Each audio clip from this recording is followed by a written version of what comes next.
3, 4.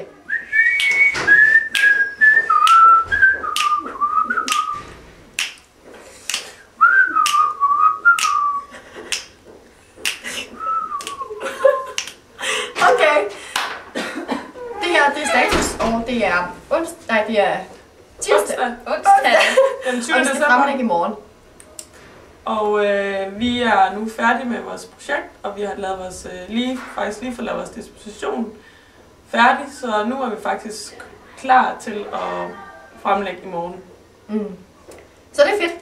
Skal vi lige tage sangen en gang til sidst, og så kan det være, at vi kan klippe det rundt. Okay. 1, 2, 3, 4.